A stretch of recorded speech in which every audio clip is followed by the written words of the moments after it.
First things first, Jamie, how are you? I'm very well. Thanks very much. Yeah. Okay. I'd like to start in the beginning. Do you remember the first album that you bought? I think the first record I bought was Michael Jackson's Bad. Okay. And why this album? My brothers had had Thriller Mm.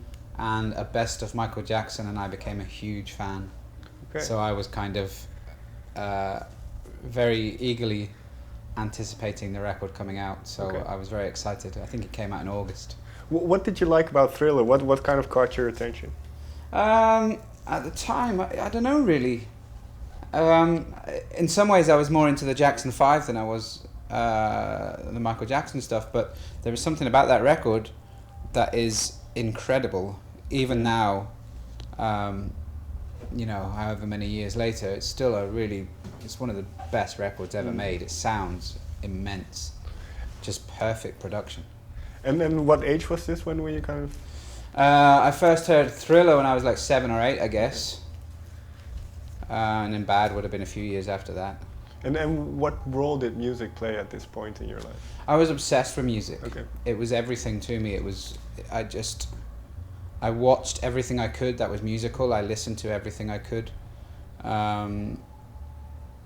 Do you know why? No, I mean, I can only imagine that it was an emotional pull. That was it. It just spoke to me. It sang to me. It understood me, you know. And it kind of has ever since. It still has the same thing for me. And how did this develop? You say it really influenced you. So when does it go into being creative yourself? And Well, I was in a band at school where we were learning cover songs. Okay. But it quickly became, oh, if you're in a band, then you should write your own songs. That was like an obvious solution or an obvious route. So I turned to writing quite quickly.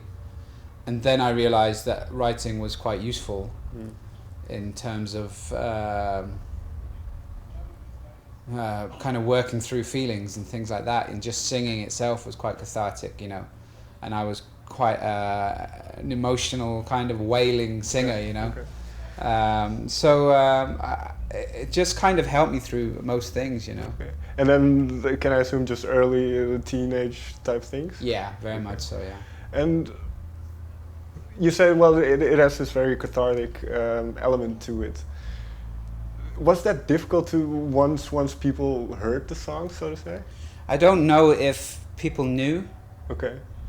I don't think it was hugely obvious, but I mean, those, you know, people weren't really hearing them. You know, it wasn't like I had a massive audience straight away, so I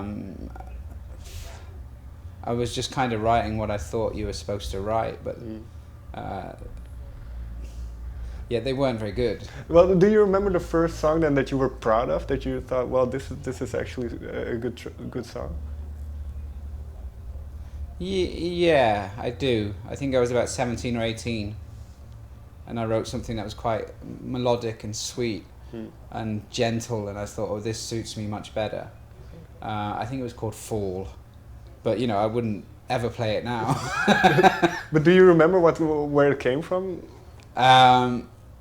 No, I think I wrote it on a walk home. Okay. At the time from my girlfriend who I was with then to my house, which was quite a long journey. I used to do it a lot, and I think it just kind of I started singing it, and I had to work out how to play it and stuff like that. And did you take to playing live as you did to writing songs? Yeah, I mean, playing live was the first thing I did. So we did like gigs with the band at school and stuff like that, right. And then the writing came after that. Okay. And I was playing gigs from the age of 16. So. Okay, and then, well, obviously they're two very different things: writing and creating a song and playing them live. So how do you see those two? How do you experience playing live? What part of the process is that for you? What do you mean? In the sense that, well, you say that that songwriting was very cathartic and get your emotionality out. And then, but you also mentioned that singing had that element. So how did that work? For me, like playing live is the best thing there is. I mean, there's still something about the connection between you and an audience that's very rare, very in that moment and very beautiful. And that can happen each night. And it can happen differently each night, at different points each night. So it's kind of my favorite thing. Okay. You know, and I never wanted to be a cover singer, a pub singer or anything. I always wanted it to be my song. So it was a natural progression for me. Okay. And then, well, like you said, it can happen differently. So now that the venues are getting bigger, there's more attention. Is the connection, is that easier, more difficult to make, or is it like it's easier? I think there's, to some degree, there's already a connection made. So it's like seeing friends for the second or third time. Right. And now that people are starting to know the record and starting to sing my songs back to me and things, it's another level of connection that I hadn't really had before. So it's kind of new to me and inspiring again. And I really enjoy it. Does it create kind of like a dialogue that people tell you things about your music and then it Yeah, I certainly get, you know, I mean, I get a lot of messages about how it helps people get through their day and things like that. That for some reason my music seems to do that to certain people, which is great because that's exactly what music did for me, you know. So I'm very proud of that. Was it your own music that did that for you, or were no, other also people's music? Is there one artist you can name that had that effect, or a track? There's even? probably a few. I mean, I know Natalie Merchant's record. She had a record called Tiger Lily that I played obsessively for a while, and then Counting Crows stuff. That first August and Everything After record, I was obsessed with that, and REM stuff. Often a lot of REM stuff, and still to this day, REM and.